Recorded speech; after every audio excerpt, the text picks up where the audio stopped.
दोस्तों आज हम बात करेंगे नेपाल की राष्ट्रीय जनगणना के बारे में, जो भारत के द्वारा कुछ हिस्सों पर रोक लगा दी गई है और ये विवाद और तेजी से प्रज्वलित होने जा रहा है। दोस्तों वीडियो के अंत तक बने रहे, तभी आपको पता चलेगा कि ये विवाद और पेचीदा क्यों होते हुए जा रहा है। साथ ही अगर आप इस चैनल पर पहली बार है तो चैनल को सब्सक्राइब कर बेल नोटिफिकेशन ऑन कर लें, ताकि भारत और नेपाल से रिलेटिव हर प्रकार के वीडियो का नोटिफिकेशन आप तक आसानी से पहुंच सके सबसे पहले। चलिए दोस्तों हम बात करते हैं भारत और नेपाल के उस सीमा विवाद के बारे में। दोस्तों नेपाल में इन दिनों जनगणना चल रही है। नेपाल के सामने दिक्कत ये है कि उसके 2 गाँव में जब तक जनगणना नहीं हो सकती तब तक भारत नेपाली जनगणना टीम को अनुमति नहीं देता। ये दिक्कत नेपाल के उस इलाकों में हो रही है जहां के 3 भारतीय गांवों को वे अपने नक्शे में शामिल कर चुका है। दोस्तों नेपाल में 11 नवंबर से 12वीं राष्ट्रीय जनगणना का काम शुरू हो चुका है, जिसे हर हाल में 25 नवंबर तक पूरा होना है। इस कार्य में नेपाल की दिक्कत ये है कि ये राष्ट्रीय लक्ष्य बिना भारत की इजाजत के पूरा नहीं हो सकता। दोस्तों असल में पिथौरागढ़ बॉर्डर से सटे नेपाल के 2 गाँव छागरू और तिक्कर के लिए रास्ता सिर्फ भारत की सरजमी से है। नेपाल के कुछ लोगों को भारतीय परमिशन के आधार पर धारचूला जाने के लिए इजाजत देता रहा है।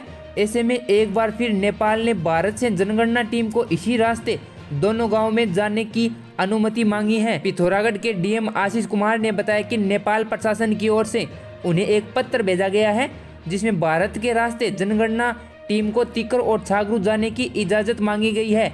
डीएम ने नेपाली प्रशासन का पत्र प्रशासन को भेज दिया है। और दोस्तों आपकी जानकारी के लिए आपको बता दें कि ये वही इलाका है जहां नेपाल का भारत के साथ सीमा विवाद है।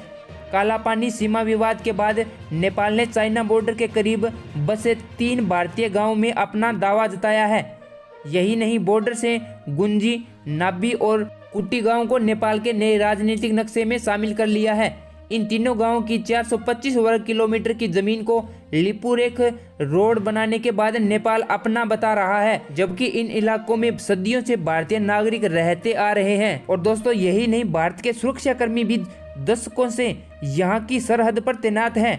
भारत के अंतिम गाँव कुट्टी में के रहने वाले हरीश कुटियाल का कहना है कि कुट्टी सदियों से भारत का गाँव है।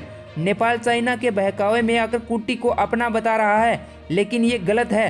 चाइना, नेपाल और भारत के इस ट्राई जंक्शन पर उठे सीमा विवाद के बाद इन इलाकों में नेपाल ने अपना सुरक्षा तंत्र भी मजबूत किया है। सेना के अलावा अर्धसैनिक बलों की 8 नई बीओपी साल के भीतर बनाई गई है। बावजूद इसके अपने ही इलाके में जाने के लिए नेपाल आज भी भारत के रहमो करम पर टिका है। दोस्तों आज के टॉपिक पर बस इतना ही। मिलते हैं एक नए अगले टॉपिक के साथ। जय हिंद, जय भारत, जय नेपाल।